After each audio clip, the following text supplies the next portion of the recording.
Pharmacy? I don't know. It looks like there's some challenges. Okay.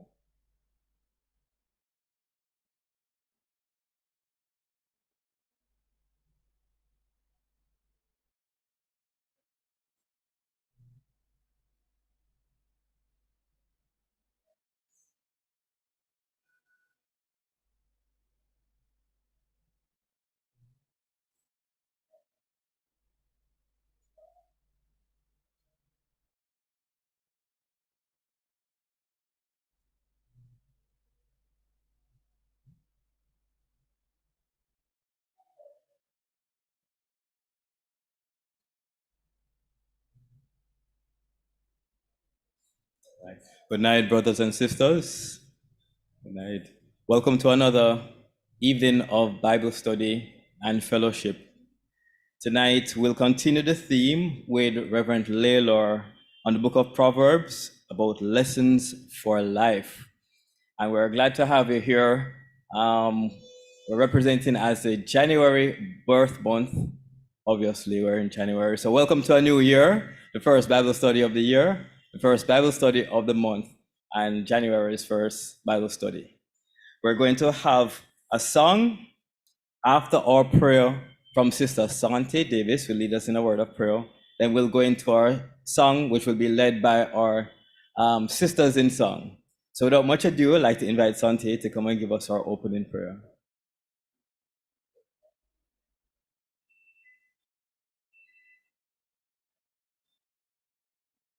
Night, church. Sorry. Good night, church. Let's bow our heads in prayer. Father, we just want to thank you so much for bringing us all here gathered for the first time in 2024 Bible study for the year. We just want to thank you so much, dear Father, that we are gathered in your presence once more. And we are asking, dear Lord, to let your Holy Spirit do what it needs to do so that this Bible study, we will not be only hearers of the word, but doers also. I trust, dear Father, that we will live this life for 2024 onwards in fellowship, in studying your word and getting to know your character and what standards we should live by. Be with us, dear Lord, and cover our going out and our coming in. In Jesus' name we pray. Amen.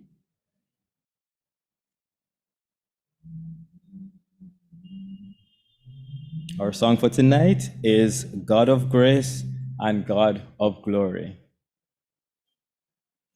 Our sister is coming up to lead us.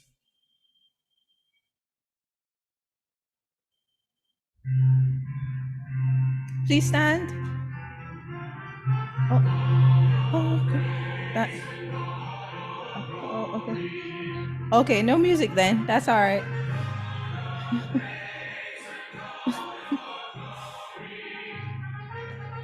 Okay.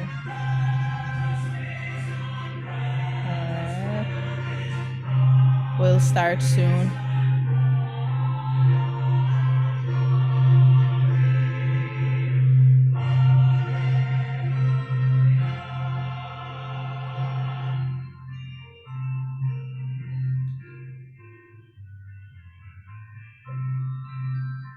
Oh, this is the instrumental now. Okay.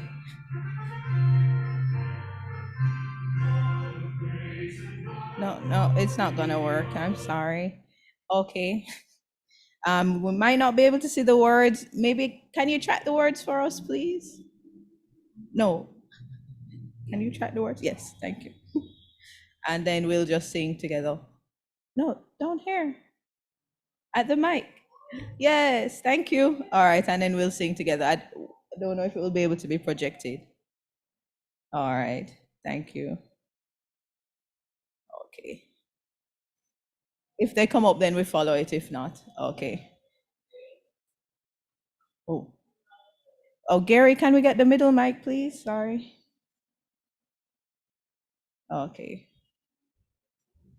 We know the tune, so we'll sing it. Yeah. All right. Okay, God of grace and God of glory, Okay. Oh, God of grace and God, thank you, of glory, on your people pour your power. Crown our ancient church's story, bring its power to glorious power. Grant us wisdom, grant us wisdom, grant us for the facing of this hour, the facing of this hour, for the facing of this hour. Lo, the host of evil round us. Lo, the host of evil scorn your Christ, assail his ways. Assail his from the ways. fears that long have bound From us, the fears that long have bound free us, our hearts to free faith and our hearts praise. to faith and Grant us praise. wisdom, Grant grant us courage wisdom, grant for us the living of courage these days. for the living of these days. For the living of these days. For the living of these days. Cure your children's warring Cure madness. your children's warring madness, bend our pride to your control.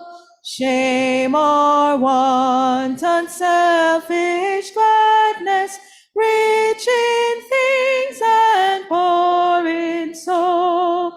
Grant us wisdom, grant us courage, lest we miss your kingdom's goal.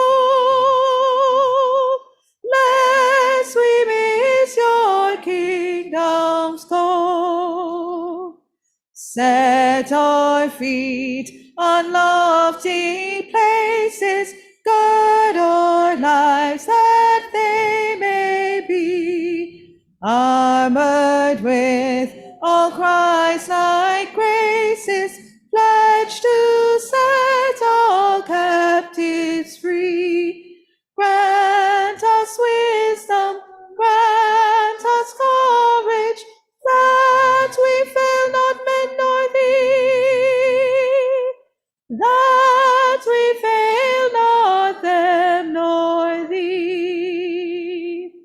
Save us from weak resignation to the evils we deplore. Let the gifts of your salvation be your glory evermore.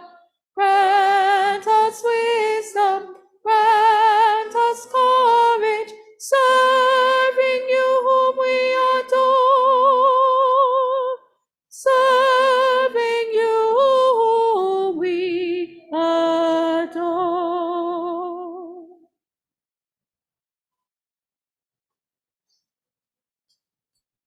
Thank you, Sister Darian and sisters and brothers. Choirs one. They have a name for every choir group. We can call us a January Bible study choir group. Without much ado, we're going to invite Reverend Laylor to continue to lead us for this month's theme, Lessons for Life, the Book of Proverbs. So keep in your prayers while we welcome him to open the word to us. Thank you.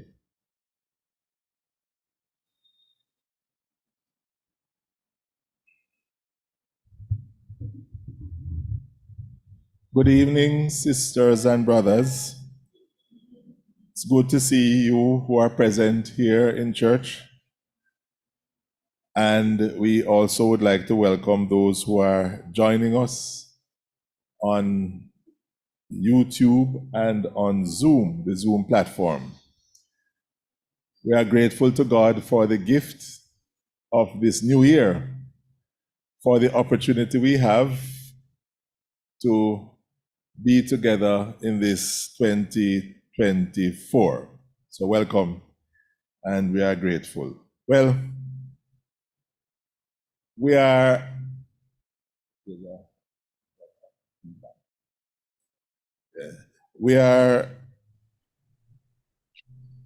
attempting this evening and next week, and then we break. We will continue in this week and next week. We want to be looking at some lessons from this book of Proverbs. Then the week after, we'll begin our spiritual enrichment week. And then the week after that, we will have the Keswick Convention. And so we'll resume Bible study in February after that.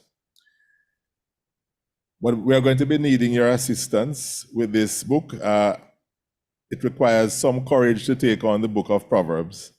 And I guess that an attempt I've never made before, but perhaps getting older in life, you decide to take some risks with that. So now, this is how I'd like to begin. I'm going to need your help to begin. Those, if you're on the Zoom platform, and if you're here in church,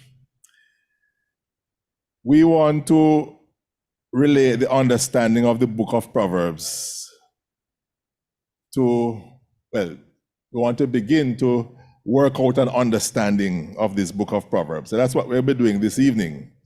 Essentially, we will be exploring doing a broad foundation and introduction to this book. So here's what I would like you to do here at the beginning. I'd like 3 persons, let's say 3, to share with us one Jamaican proverb that you know. 3 persons to share with us. I give you 30 seconds to think about it. To share with us a Jamaican proverb that you know. If you're on Zoom, you can raise your hand and indicate that you are ready. If you're in the church here, you use the microphone so all of us can benefit from the conversation. Do you know any? And if you know any, share with us one that you know. One cocoa full basket. One cocoa full basket. All right. Yeah. Any other? Yeah, I see 2 persons heading, and a young person at that. That is interesting. Fire their mus tail in think a cool breeze. Yeah. All right, okay. Thank you, Miss Sante. And Chicken Mary Hawk there. Chicken Mary Hawk in here. Simeon come live with me at 2 different things. Simeon come, yes. Okay. All right, so we have 3. Let's take one more to make it 5. Anybody else have a burning one you'd like to share? If you want good, your nose have to run. If you want good, your nose have to run. All right, so we have 5. Here's my other question.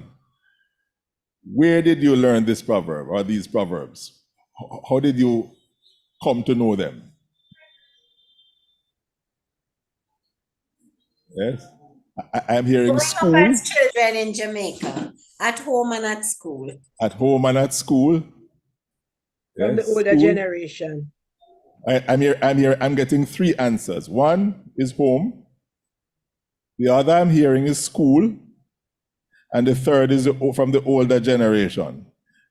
I guess most of your parents telling you, especially if they fire their mus tail, I'm sure that is your parents kind of warning you and telling you Chicken Mary Hawk in there. Yes, I'm sure that was your parents giving you some kind of warning. So that's where you learned it from. Okay. How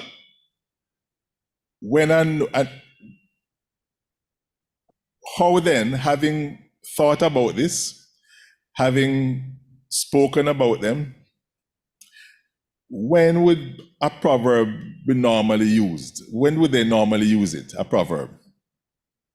Or when would you normally use it? I would normally hear it as a warning. I'm hearing warning, yes? Before the punishment. Before punishment? It's always before punishment, okay. So you don't get any good proverbs that not linked to punishment? Yes. Yes, yes. As a way of teaching and instructing other people. As a way of teaching and instructing other people. Okay. Encouragement. And encouragement. Okay, so it's teaching, instructing, and it's encouragement. All right. let's make a note of those. You'll see where we're going with that later on. Teaching, encouragement, instruction, and warning. I'm hearing those. Okay, and you learn it from home, from school, and from the older generation. With that said, how do you now define a proverb? If somebody say define proverb or define a proverb, how would you define a proverb?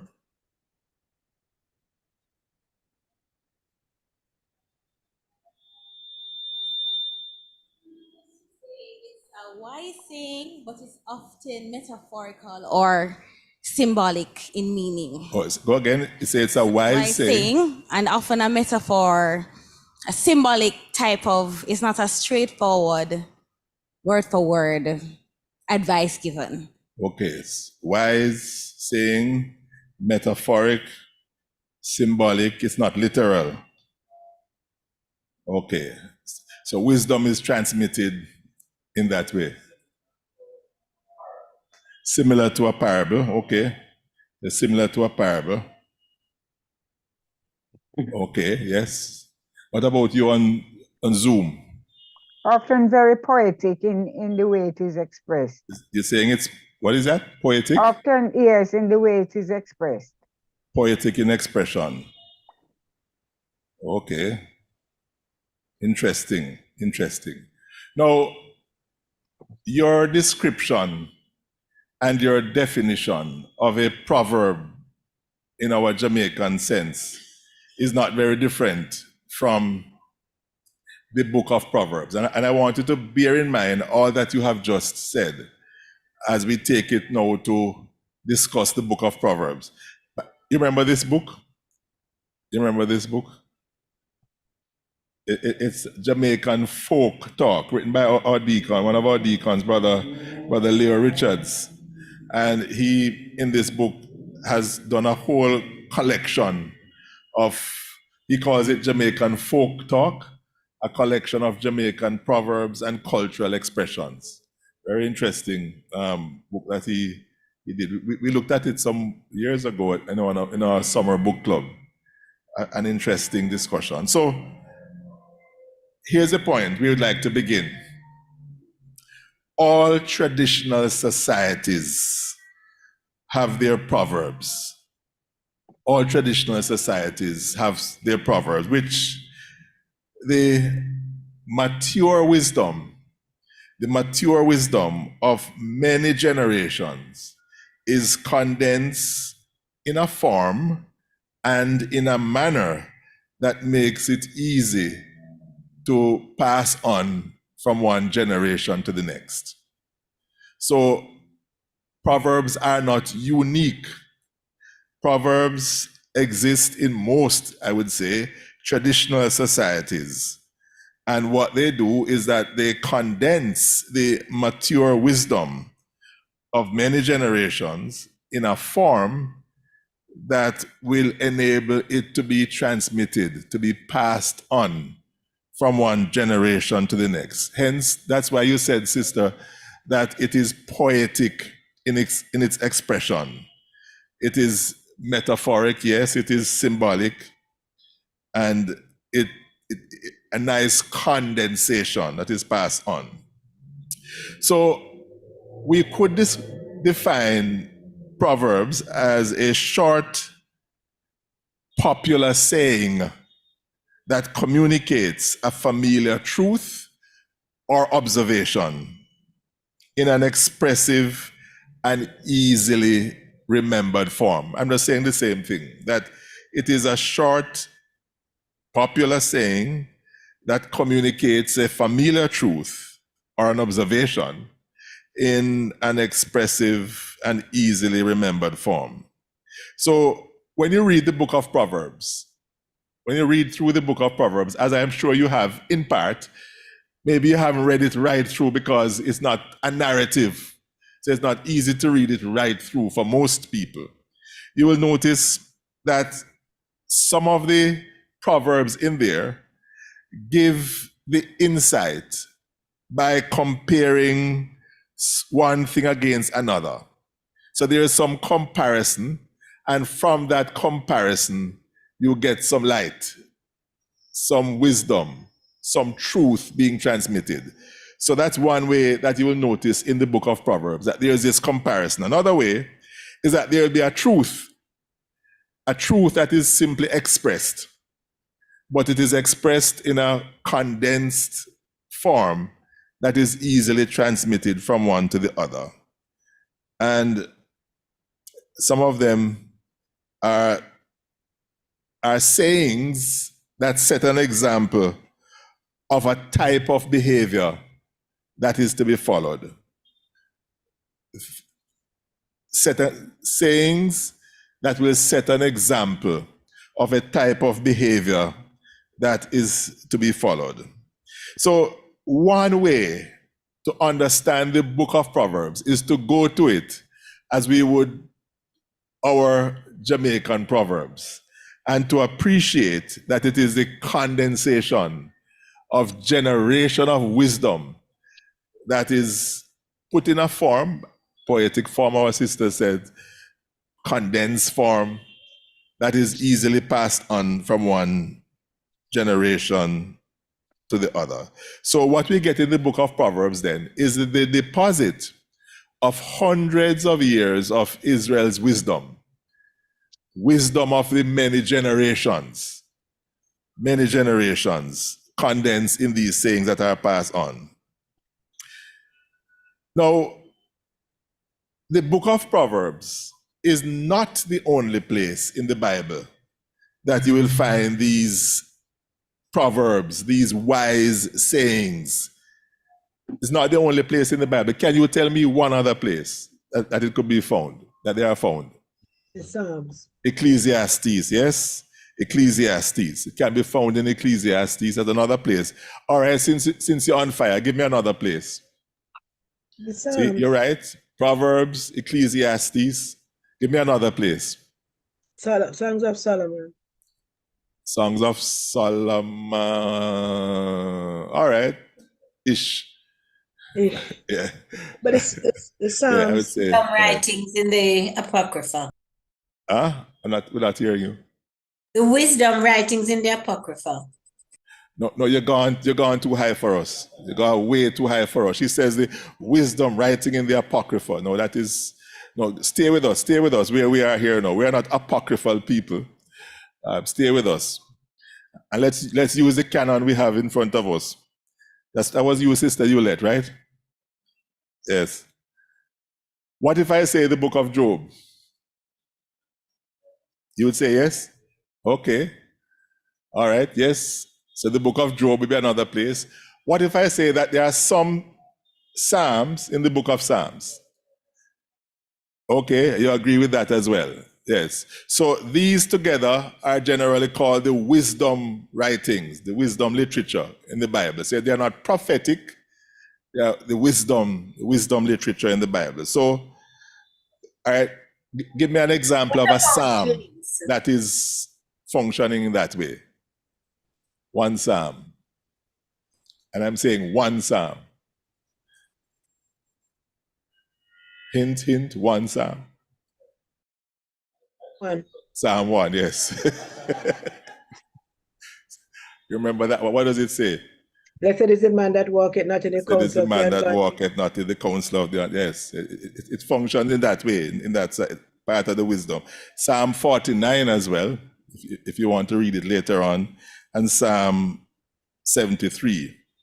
So the Bible scholars call these the wisdom literature. Right. Now, here's another thing we want to get out of the way. When you read the book of Proverbs and you look at the first verse, it generally suggests that this is the book of the wise sayings of Solomon. And what does that suggest to you? What does that suggest to you? Yeah, it suggests to you that he wrote it. But if we say it is the wise sayings of generations, could you really attribute it to one author or one person? No. And if you go through the book of Proverbs, you're going to see different headings, that there are different persons along the way that various proverbs are attributed to. Getting a feedback. That the various proverbs are attributed to. So, in essence, though, the linking the book to Solomon would not be unusual. It would not be unusual to link the book to this renowned wisdom personality. And it will be done as a way of certifying the authority of the Proverbs as wisdom teaching.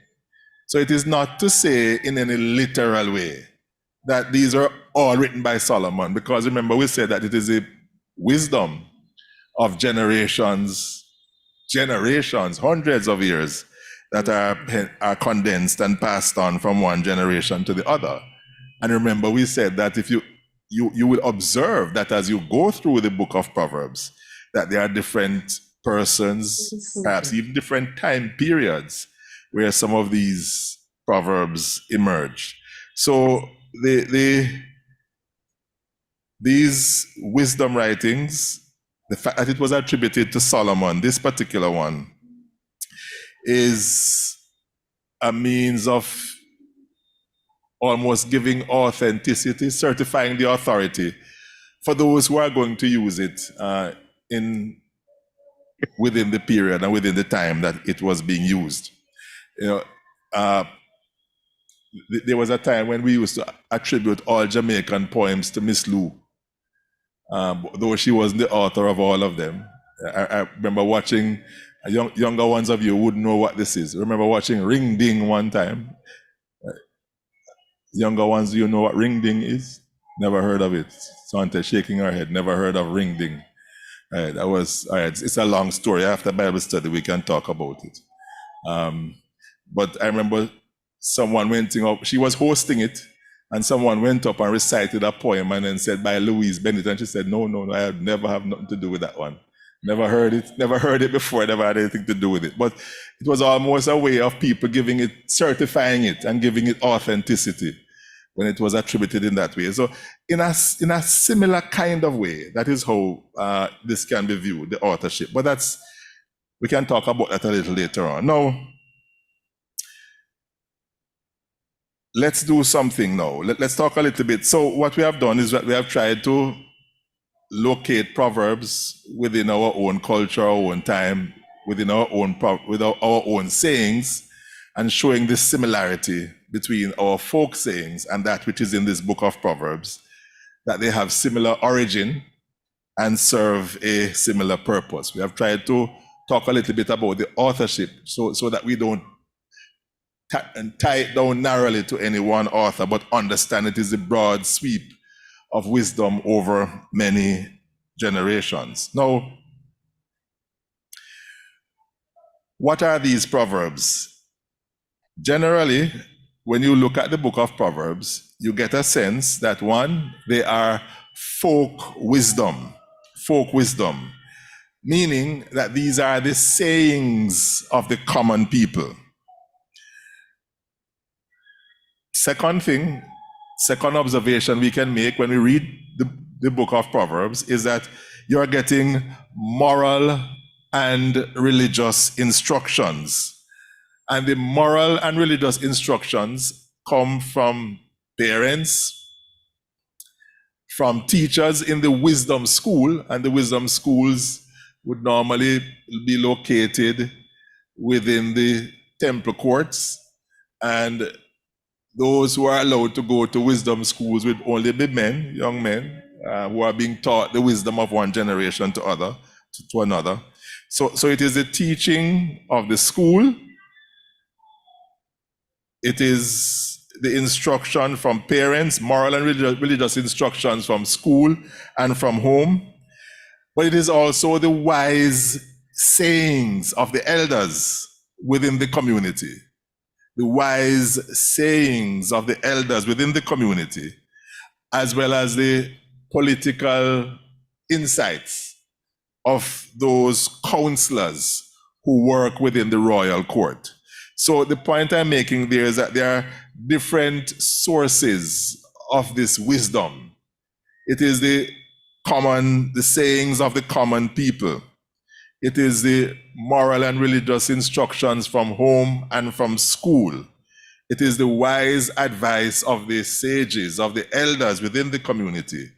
And it is the political acumen, the political insights that would come from the royal court. So that's when you read through, by way of background, you're getting a sense of these sources of wisdom within the book of Proverbs. So here we are exploring this book at the beginning of 2024. And let us read chapter 1. You're able to put it up for us? Chapter 1 from verse 1 to verse 6. And could we have someone read that for us? And we're going to use that now to assist us further with our introduction to this book of Proverbs.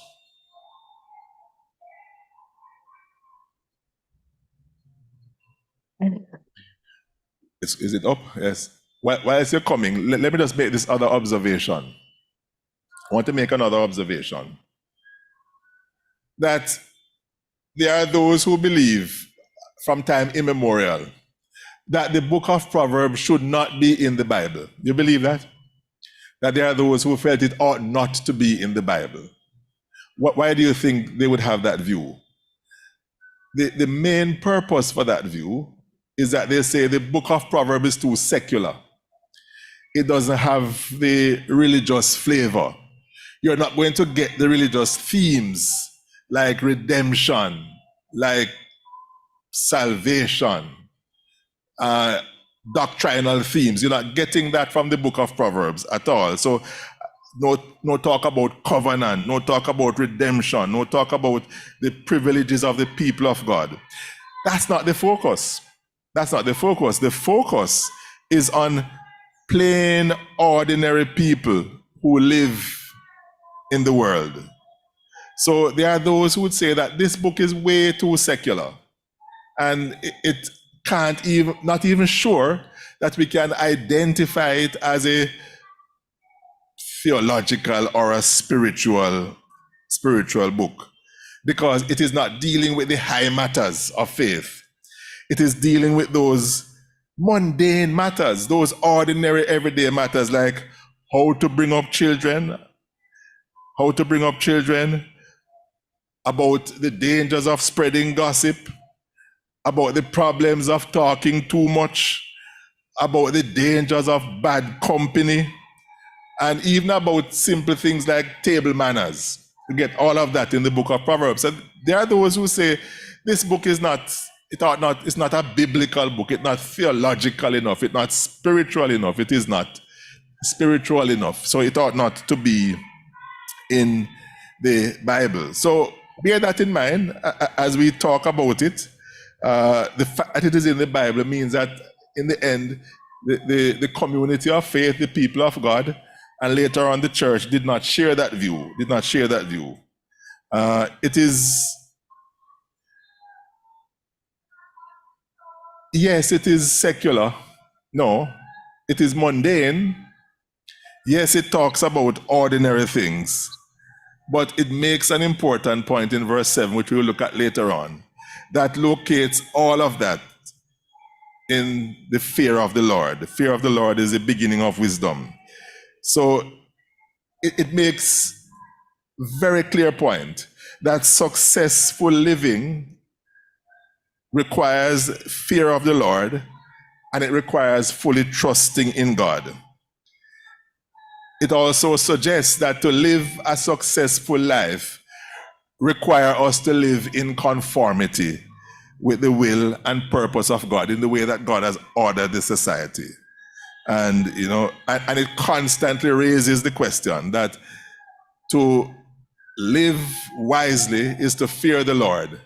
And if you move away from trusting God, then you are being foolish. So it raises that question constantly. So I'm raising the point here now to say that yes, there is that debate, which we can think about and talk about as we go through. So let's read the first 6 verses now to see if we can lay the foundation for thinking and talking together about this book. Will someone read for us Proverbs 1:1-6? Who will be so kind? The Proverbs of Solomon, son of David, king of Israel, for gaining wisdom and instruction, for understanding words of insight, for receiving instruction in prudent behavior, doing what is right and just and fair, for giving prudence to those who are simple, knowledge and discretion to the young. Let the wise listen and add to their learning, and let the discerning get guidance. For understanding proverbs and parables, the sayings and riddles of the wise. All right. Can I ask you to read it for us again? I want you to pay attention to it because we'll be asking you some questions now. Can you read it for us again, please? Okay. Mr. Daly, yes. The Proverbs of Solomon, son of David, king of Israel, for gaining wisdom and instruction, for understanding words of insight, for receiving instruction in prudent behavior, doing what is right and just and fair, for giving prudence to those who are simple, knowledge and discretion to the young. Let the wise listen and add to their learning, and let the discerning get guidance. For understanding proverbs and parables, the sayings and riddles of the wise. All right. Okay. Think about that for a moment. What jumps at you? Is there anything that jumps at you from hearing that? I know you have read it before, you have thought about it. Is there anything that jumps at you? Any quick insight that jumps out at you?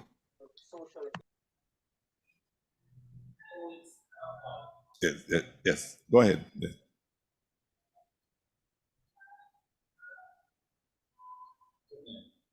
Even though it's parabolic, saying it's parable, Yes. it is trying to make it simple for the ordinary person to understand. Right. It is. The emphasis is so everybody can. Okay, so you're getting the sense. I don't know if they're able to hear you online because I think the mic was down. You're getting the sense that complex matters were simplified so that everybody could benefit from it. So that's what came to you. Thanks for that. Complex matters were simplified so you could benefit. Everybody could benefit. Yes. It is also a manual for living. That is what I get from it. Okay, manual for living. There seems to be something for everybody, young, old, simple, wise, that you can get something. Right. They weren't able to hear you online again, but I think the mic, it says, you said that there seemed to be something for everybody, for everyone. Young, old, simple, wise. Interesting. That's interesting. See if you can fix that mic in the house for us, please. There's no such thing as too much wisdom. No such thing as, okay, not too much wisdom. All right. Interesting, yes. Those are helpful insights. It is clear. Let's make this other observation. Wisdom is learned behavior. It is not innate or intuitive. It is learned and learned in community. Would you say that? It's learned behavior. No, something in it, Sister Rodriguez, for everybody. Verse 4. Who is it for? It is for the young. It is for the simple. And the simple really means those without experience. It is for the young. It doesn't mean simpleton in that sense, but those without experience. It is for the young and for the simple. They desperately need wisdom. That's what verse 4 says, eh? So it's for everybody. But also, it is for the wise. So there's no such thing as too much wisdom or too much learning. It is for verse 5. It is for the wise and for the discerning who also need the learning of community for their continued growth.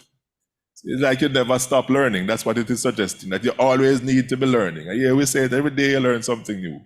Always seem to be learning. So it is for the young, it is for the simple, it is for the wise and discerning. And there is a statement made, verse 7, about fools who despise wisdom, that those who resent teaching and discipline are accorded this wonderful status of being a fool. And your parents always say, you don't call people fools, say they're foolish. I don't know why they always say that, but never work it out, just obey. Yeah. No, so there's a relationship. There's a relationship between Proverbs and moral behavior. The book of Proverbs and social ethics. Between wisdom and wisdom works itself out in belief and in conduct. So there is that general relationship. Give some attention. I want you to give some attention to verse 3. Could someone read verse 3 for me? All of it. Verse 3. From whatever translation you have. Give some attention to that. Could we have a reader?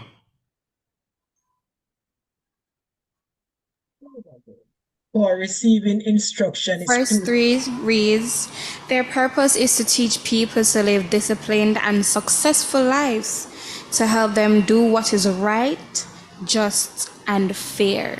Okay. Live. There are 3 words I want you to give some attention to there. One is do what is right. Righteousness, some translation will have it. Righteousness, do justice, some other translations, and fair, equity.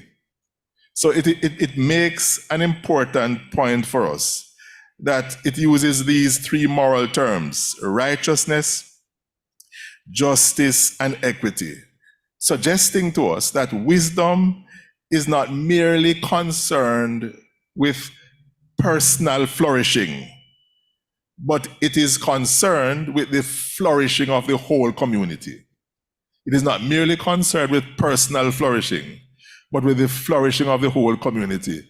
That at its foundation, in its outworking, it is going to reflect righteousness, it's going to reflect justice, and it's going to reflect equity. When I say it is going to reflect, I mean our actions, wise conduct, wise behavior will reflect righteousness, justice, and equity.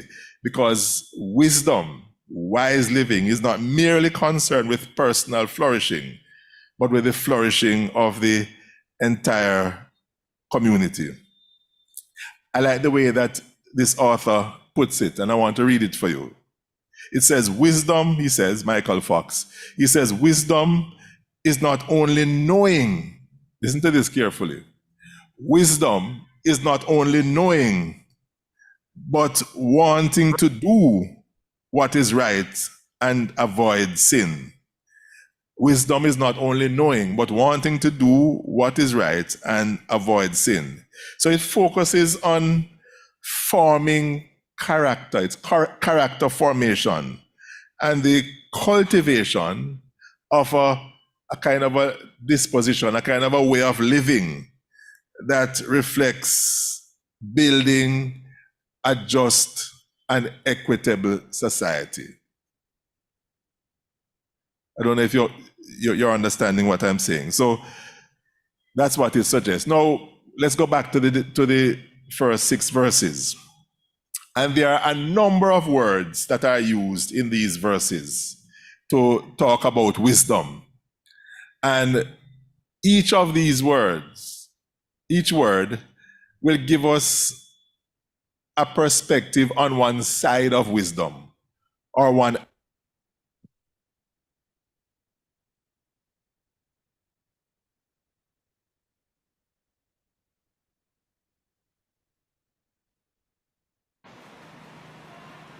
Testing, yes, I'm back, yes. So I'm saying that there are some words that are used in describing and talking about wisdom.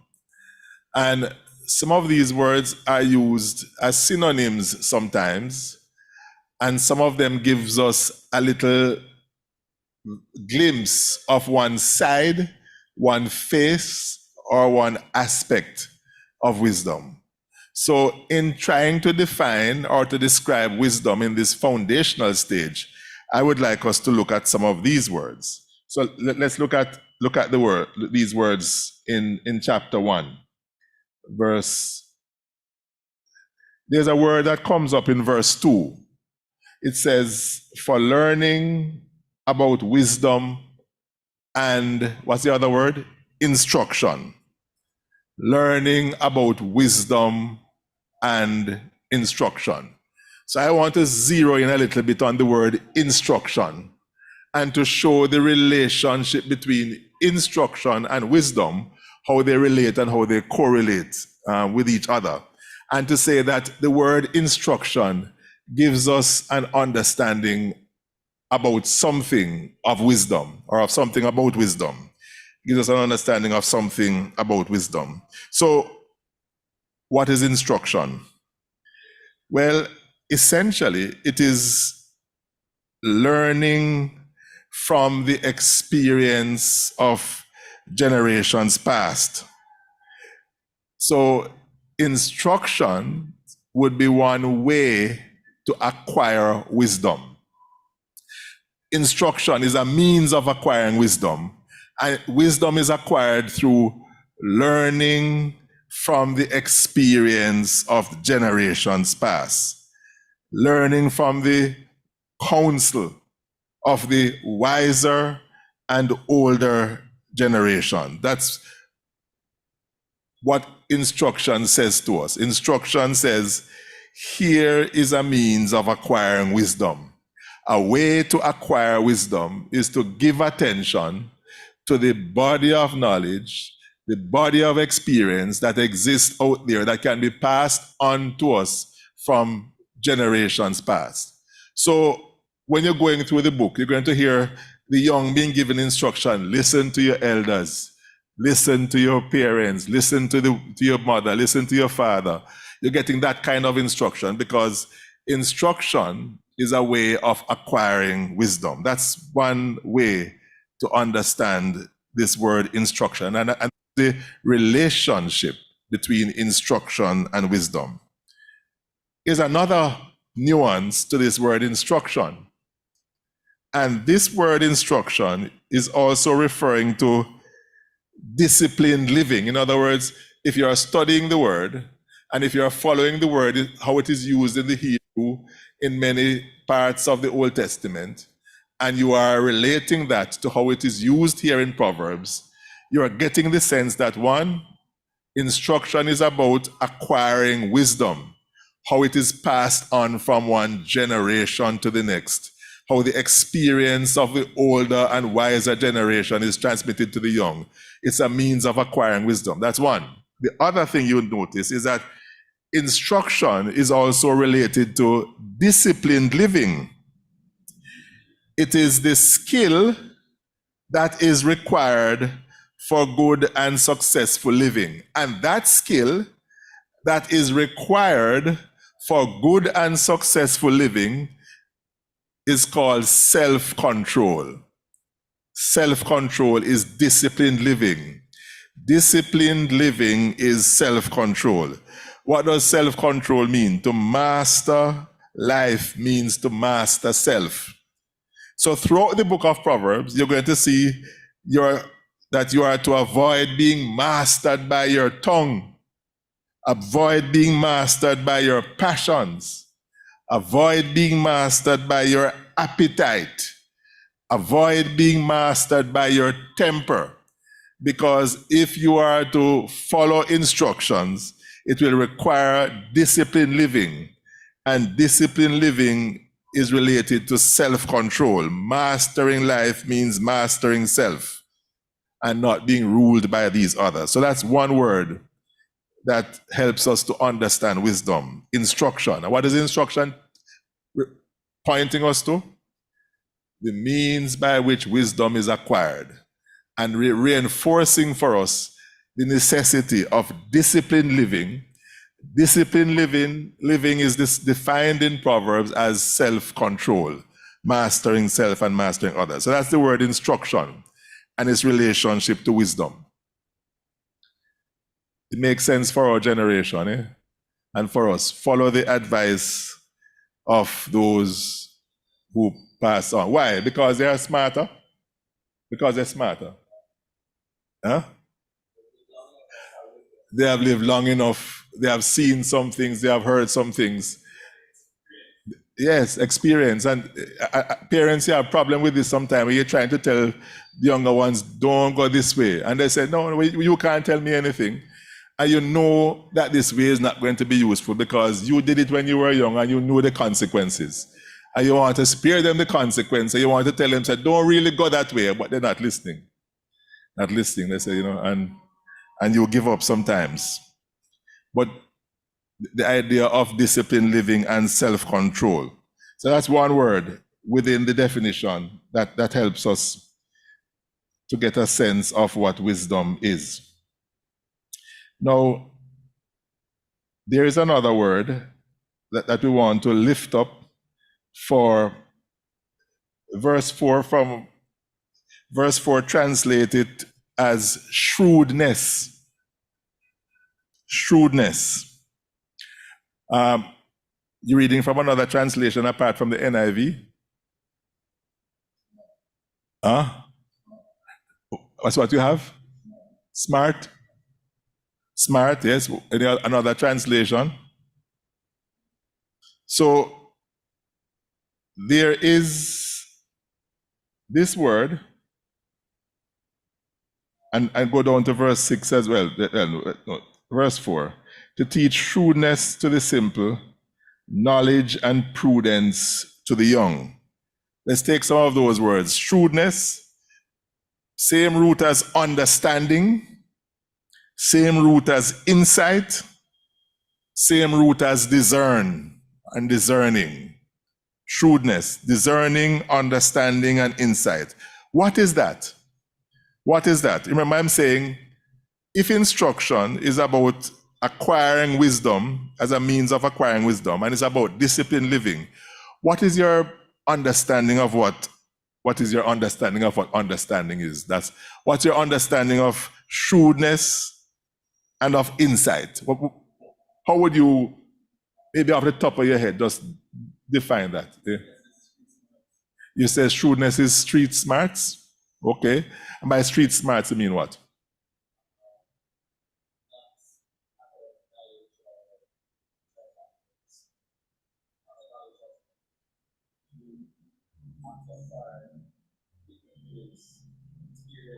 Okay.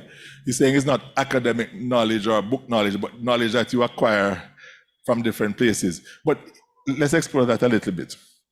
What really is book knowledge? Isn't the book knowledge a condensation of experience as well? Wouldn't you say that book knowledge is a condensation of experience?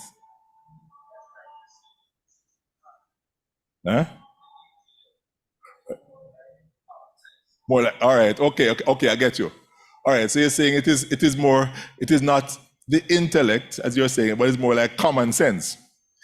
And would that be a feature of Proverbs? It casts faith. Proverbs casts faith, the book of Proverbs, in the mold of human experience and common sense. And maybe that's why some people have in the time or patience for it, because it relates faith to common sense and human experience as well as common sense. No.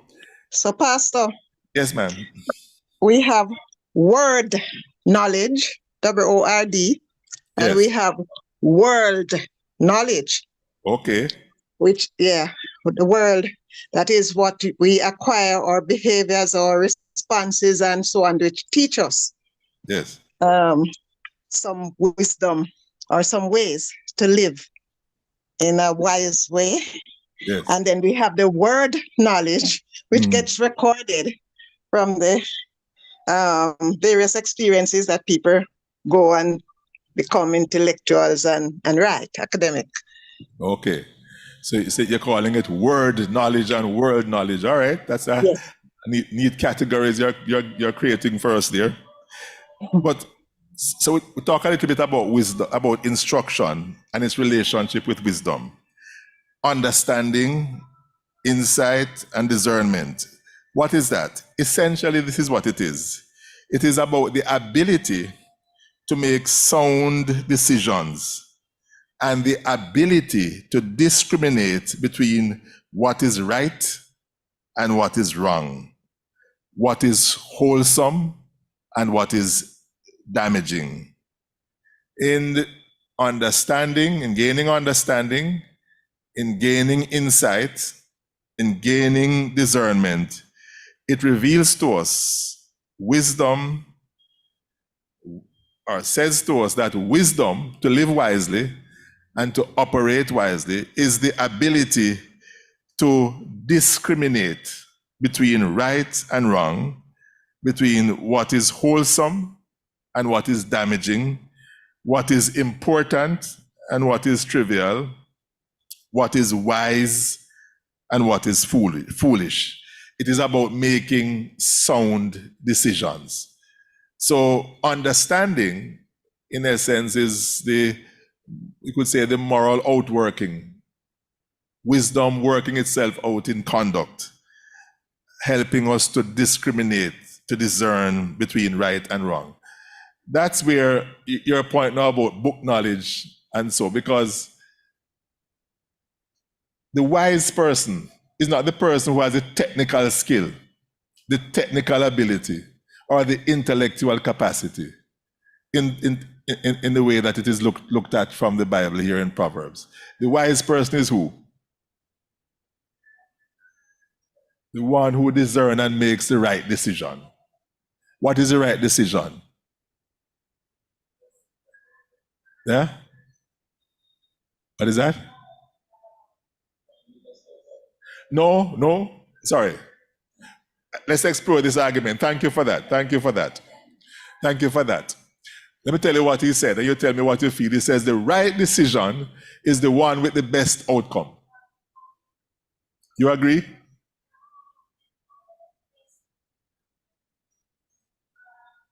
The right decision is the one with the best outcome. Do you agree? Agree or disagree?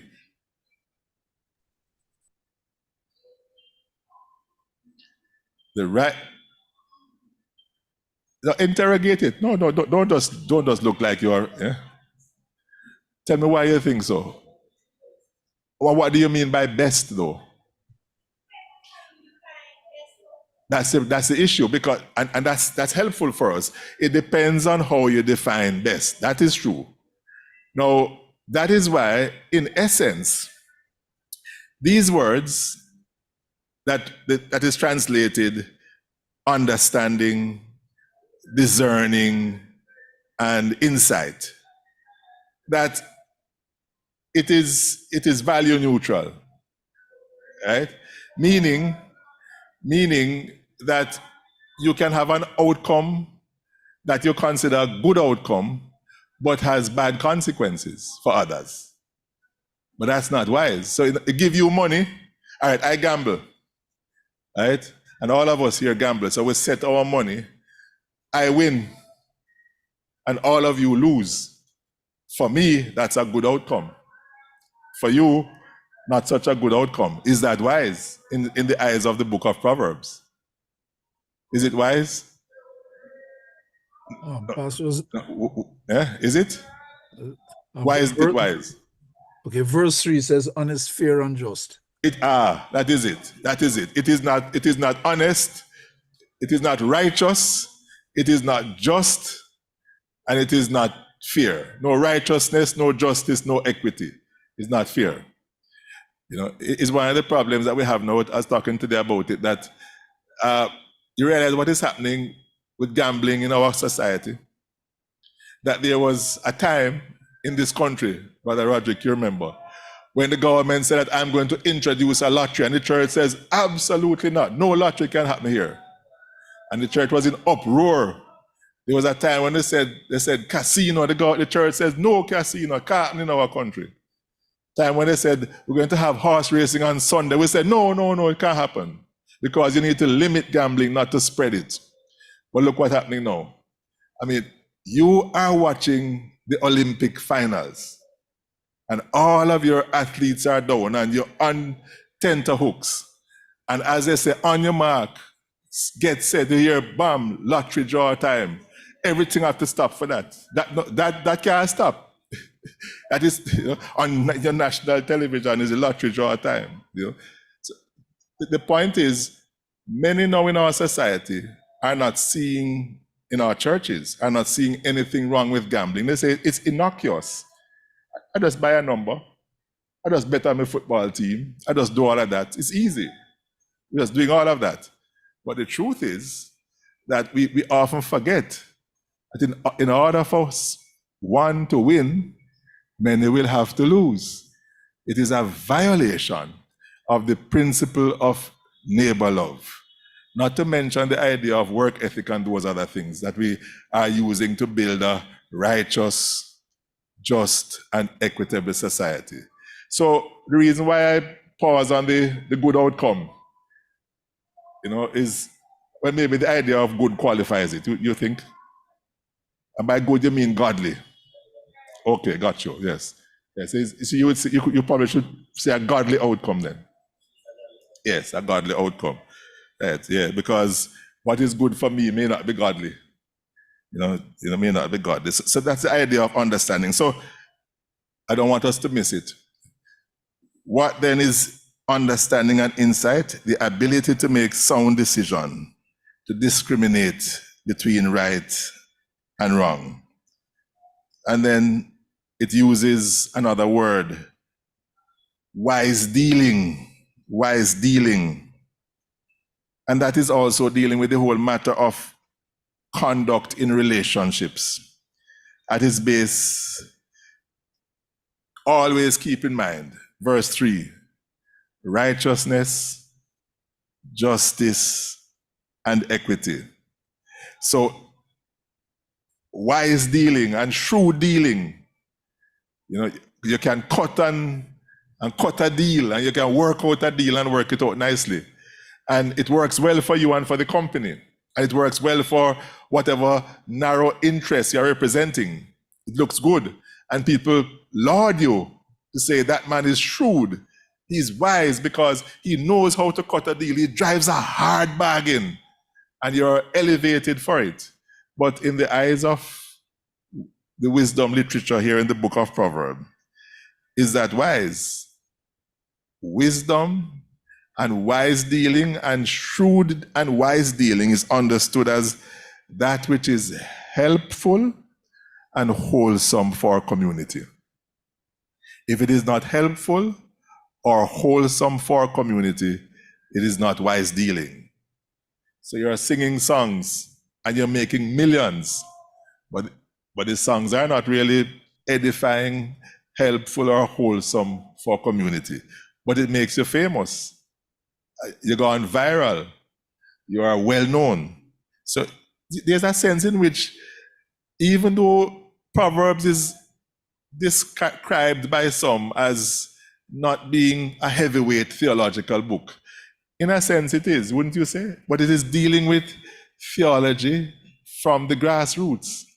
It is dealing with it in everyday practical outworking of life. How we live our lives in ordinary ways, and how our ordinary everyday decisions and that which informs our decisions can affect the whole community and therefore violate or supports violates the will of God or supports the will of God.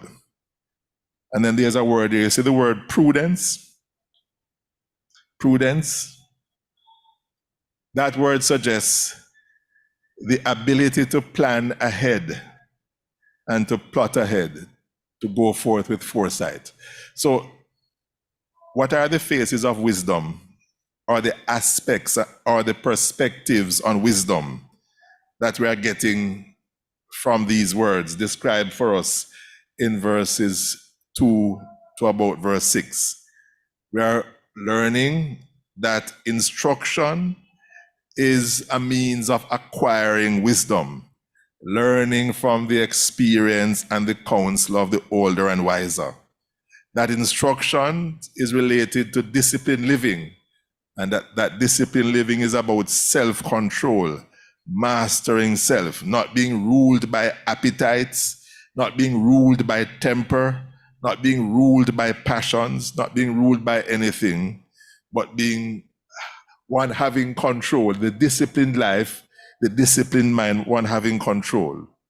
We're getting a sense that understanding and insight and discernment, that there's a kind of a general relationship with those words, and that they are sometimes used interchangeably in the book of Proverbs with wisdom.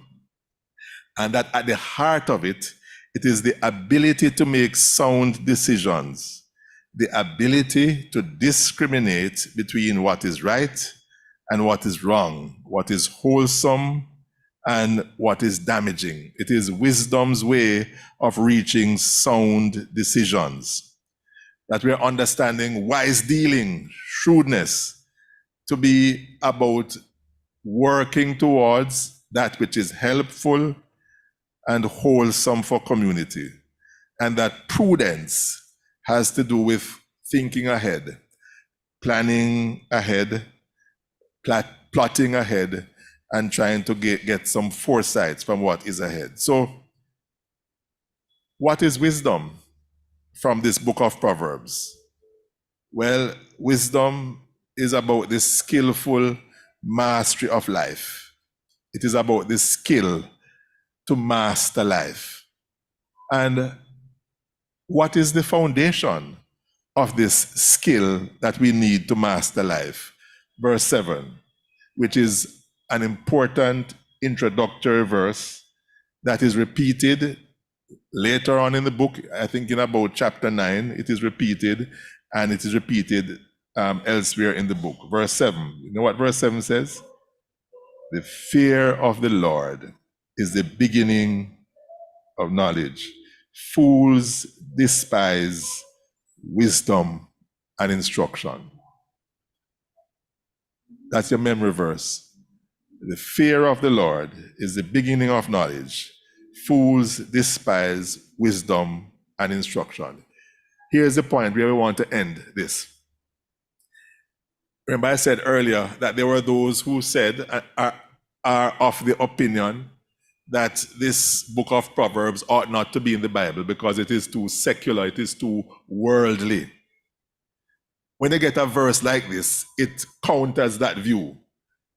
And when this verse is seen as a foundational verse to it, it counters the view because it says that wisdom is rooted in an understanding of the sovereignty of God. Wisdom is rooted in an understanding of the sovereignty of God. It says that human beings are limited and human beings are dependent on God. And the way to acquire wisdom is out of the fear of the Lord, which we'll talk about next week. The fear of the Lord. So wisdom is not a self-help project, but our response as creatures to God, who is the creator. It says to us that God is the source of wisdom. And it also says to us that it is futile and even deadly for us to bypass wisdom and try alternatively to live by being wise in our own eyes. And chapter 3 verse 7 says that clearly. You know what it says? Do not be wise in your own eyes. Fear the Lord and turn away from evil. So it shows the folly of trying to be wise in one's own eyes. Do not be wise in your own eyes. Fear the Lord and turn away from evil. So why are we reading this book? Difficult, challenging, perhaps even problematic. Well, it will help us Help us to live wisely. Help us to understand what it means to live wisely. Help us to pursue the disciplined life that is the life of self-control. And it offers us in the introductory verses some preliminary thoughts on living wisely. It's about instruction, not despising or forsaking the wisdom of the generations that are condensed and passed on to us. It's about insight. It's about understanding. It's about wise dealing. And it is about prudence. We want to stop there for tonight. You have any questions or additions you'd like to make? Any clarification that you need that perhaps all of us together can assist with? So let's end where we begin. Do you see the relationship now between the book of Proverbs and the Jamaican proverbs that we have? So I can take this book that Brother Richards, Deacon Leo Richards wrote, and I could just open it at any page, and it says, well, this page is about mother and pig. It says, Mama, what make your mouth so long? And Mama responds, you are grow me picnic, you will see. Yeah.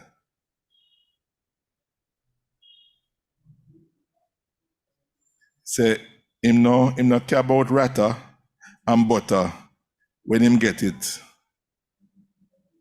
No, I can't, difficult reason. I have to confess, I have some challenges there. Yeah. It says, this one said, when him smell cheese, trap no frighten him. When him smell cheese, trap no frighten him. What is that? People will risk danger for what they crave the most. All right, I get it. Yes, I get it. On every page, there's a proverb. The idea is the folk wisdom. And at the heart of it, all wisdom comes from God. And it comes from the community interacting with, learning from God, dealing with the things of God around, condensing the wisdom and passing it from one generation to the next. That no matter how educated you are as a young person and how uneducated your mother or grandmother might be, there's a certain wisdom that comes with experience that is difficult not to see. What I said? Eyelash older than beard. You never heard that one before. But think about it. All right, we'll stop there for tonight.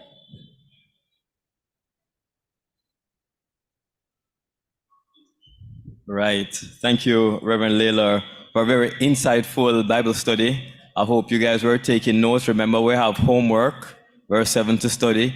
Beg you do. Just reading the notes. Now make next week come, and it's only Sister Camille and Sister Hewlett can answer the question, and Sister Bramfield. Yes, but hide your face, my love. So she hide her face. We're going now into notices, and we'll go straight through from beginning to end. First one, the Bethel Legal Aid Clinic is closed and will reopen on Saturday, the 13th of January, 2024. The Legal Aid Clinic thanks you for your support in 2023 and wishes you God's blessings in 2024. The Bethel Steel Orchestra is seeking recruits, come young and old, to the funnest family in the square. I'm told it's fun. I've never been, but it looks like fun. Recruitment starts this Saturday, January 6th at 10:30. Don't be shy. I hear it's fun. All offices on the church compound will open later than usual on Monday, January 8th. Offices will open at 10:15 a.m. to facilitate a staff meeting. Thank you for your understanding in advance. There will be a church council meeting on Monday, January 8th at 6 p.m. In light of this meeting, there will be no deacons meeting. So that's next Monday. That's a reminder to me because I keep forgetting. Thank you, T, for keep reminding me. January 2024, From Sunday the 14th to Saturday the 20th, except for Friday, will be Spiritual Enrichment Week. Remember that. From Sunday the 14th to Saturday the 20th of this month, we will have special guest speakers for each evening, of course, except for the Friday. And we'll have reflective exercises coordinated by the youth-related ministries every evening, except for Friday. That's the 14th to the 20th. We still, I guess it's Friday and Saturday.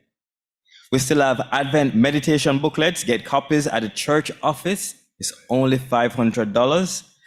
Likewise, we have our 2024 Our Daily Bread books available for those who like to read physical copies. Get your copies at the church office or at the pharmacy, similarly $500. To a more solemn note, we ask that you note the following funeral services. And remember in your prayers those who mourn for a family member who they would have lost recently.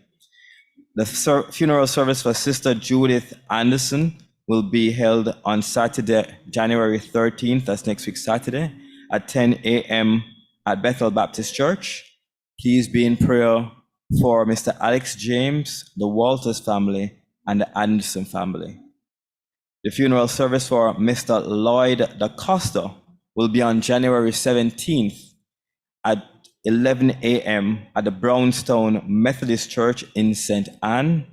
Please be in prayer for Deacon Jean Da Costa and her family. Please be in prayer for the family of Sister Joycelyn Kelly, who passed on the 1st of January. Sister Joycelyn Kelly was a faithful member. You could find her every Sunday in the communion room, helping to prepare communion packages to go out. Very slim and quiet lady. And please remember in prayer for the family of Sister Rose White, who died on January 2nd, 2024. All arrangements will be overseas, or she's overseas. Lastly, be in prayer for Deacon Algernon Smith and family on the passing of his sister, Mrs. Ione Holmes, overseas. All arrangements will follow there. We continue to pray for our members and friends who are ill at home and in hospital. We can get details on these and other notices on the church website at bethelbaptisthwt.com. Just click connect and then select bulletins and everything is there. We invite you to worship here at Bethel Baptist Church, located 6 Hope Road, Kingston 10, half a tree for those who may not know or are following online. We have services at 7 a.m. and 10 a.m. on Sundays. And you may also worship online by going to bethelbaptisthwt.com. We also have a delayed broadcast of our 7 a.m. service on Love 101 FM at 10 a.m. every Sunday. Our prayer line is available on Sundays, 9 a.m. to 10 a.m. And we have 4 avenues for persons to request prayers. You can either call 771-3217 or WhatsApp 771-3217.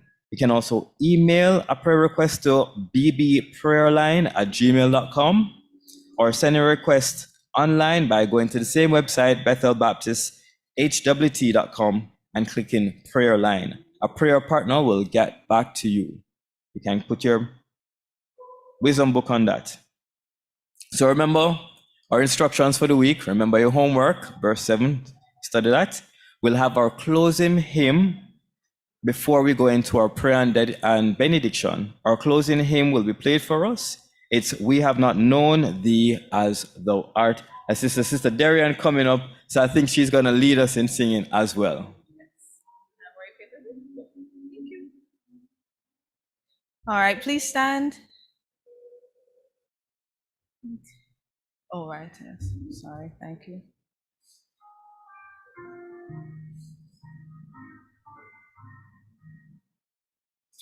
We have not known thee as we ought, nor learned thy wisdom, grace, and power. The things of earth have filled our thoughts.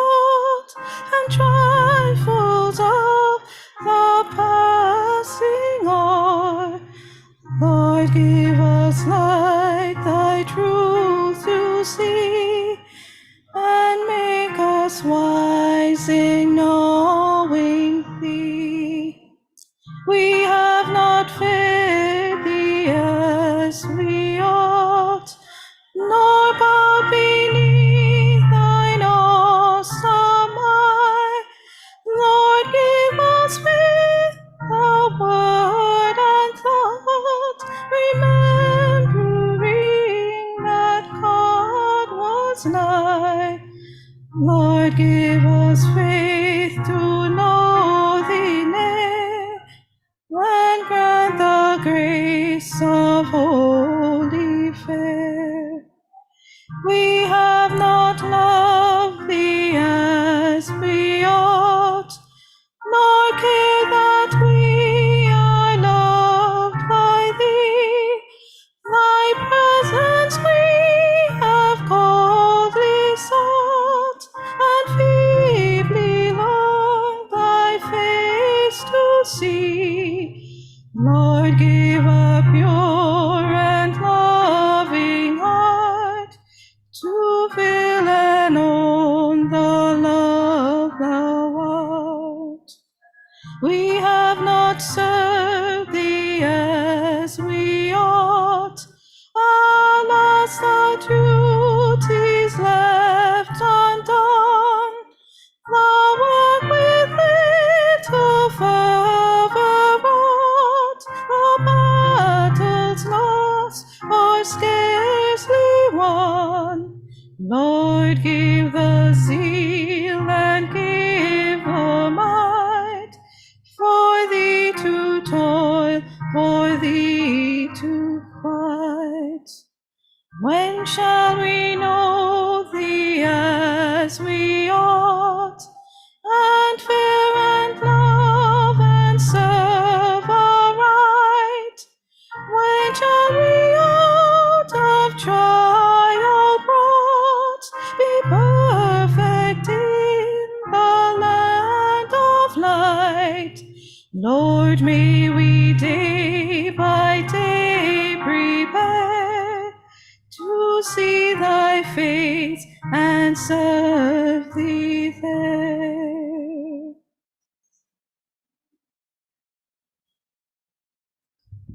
Let us pray. Thank you, Heavenly Father, for your love, your blessing, your word, your wisdom that you give to all men and upbraideth not.